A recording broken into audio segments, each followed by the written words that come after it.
Hi అండి. ఇవాళ Sunday కదా, సండే అంటే ఏదో ఒక స్పెషల్ ఉండాలి కదా. ఇవాళ నేనైతే చికెన్ కర్రీ చేస్తున్నానండి. నా స్టైల్లో మీకు ఎలా చేస్తానో నేను చూపిస్తాను. ఇది 1/2 kg చికెన్ అండి. నేను ఎప్పుడు కూడా స్కిన్ తోటే తెప్పిస్తాను, నాకు అట్లానే ఇష్టం. ఇది 1/2 kg చికెన్ అండి. చూడండి, ఇది స్కిన్ తోటే తెప్పించుకున్నాను నేను. దీనిని శుభ్రంగా ఒక 2-3 సార్లు కడిగేసి అందులో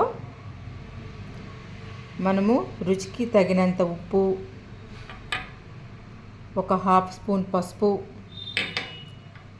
ఒక 2 స్పూన్స్ కారం. నేనైతే ఎప్పుడు నాన్ వెజ్లోకి 3 మ్యాంగోనే వాడతానండి. ఒక చిన్న స్పూన్ అల్లం, ఒక చిన్న కప్పు పెరుగు, ఒక 1 లెమన్ రసము, ఇవన్నీ వేసుకొని చక్కగా కలుపుకోవాలి. ఈ పెరుగు నిమ్మరసం అనేది అది మన ఇష్టం అండి, ఆప్షనల్. అది నేనైతే అలానే వేస్తాను, నాకు అలానే ఇష్టం.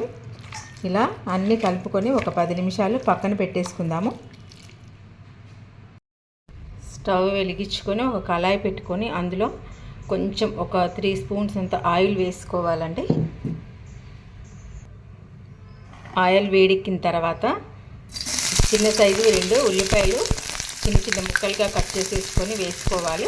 అందులో ఒక 2 పచ్చిమిర్చి కూడా వేసుకొని ఇవి కొంచెం ఫ్రై చేసుకోవాలి.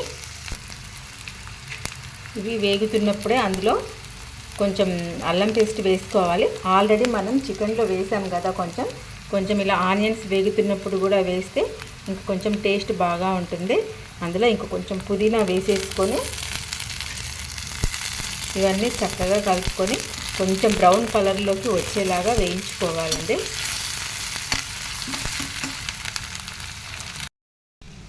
ఇది చూడండి, ఇవి నేను మీషోలో తెప్పించుకున్నాను కదా. నేను ఇందులో అన్ని మసాలాలు వేసుకున్నాను.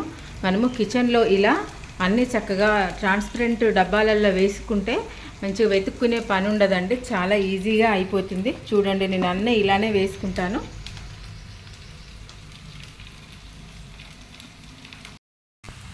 చూడండి, చక్కగా బ్రౌన్ కలర్లోకి వేగిపోయాయి. ఇప్పుడు ఇందాక మనము చికెన్ని కలిపి పెట్టుకున్నాం కదా, అది ఇప్పుడు ఇందులో వేసేసుకుందాము.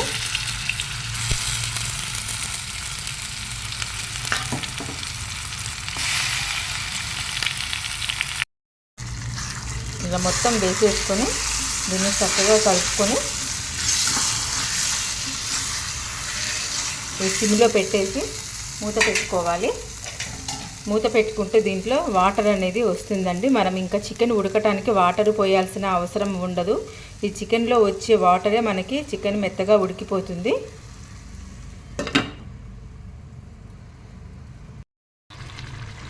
చూడండి, మనము వాటర్ వేయకుండానే చికెన్లో నుంచి ఎంత వాటర్ ఊరిందో చూడండి. దీంతో కర్రీ మొత్తం ఉడికిపోతుందండి. ఇది కుక్కర్లో కూడా వేసుకోవచ్చు, కానీ కుక్కర్లో వేసుకుంటే అంత టేస్టీగా ఉండదు. ఇలా మనం ఒక బౌల్లో వండుకుంటేనే చాలా టేస్టీగా ఉంటుంది. ఇది మొత్తం అవటానికి ఒక 30 మినిట్స్ పడుతుందండి. ఎందుకంటే నాన్ వెజ్ కదా, మంచిగా ఉడకాలి. ఉడకకుండా తింటే హెల్త్ ప్రాబ్లమ్స్ వస్తాయండి. ఇది ఇంకొక 20 మినిట్స్ పడుతుంది ఉడకటానికి. చూడండి, కర్రీ అయితే చక్కగా ఉడికిపోయింది. ఇప్పుడు నేను ఇందులో మసాలా పొడి వేస్తున్నానండి.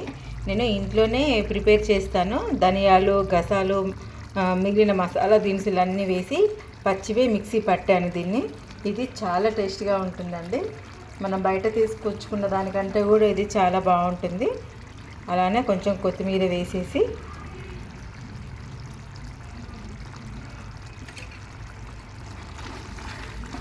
ఇలా మొత్తం కలిపేసేసుకొని ఒక 5 నిమిషాల తర్వాత స్టవ్ ఆఫ్ చేసుకోవటమే. చూడండి, ఎంత చక్కగా కనబడుతుందో కలర్ఫుల్గా చికెన్ కర్రీ. ఇలా చేసుకుంటే చాలా టేస్టీగా ఉంటుందండి.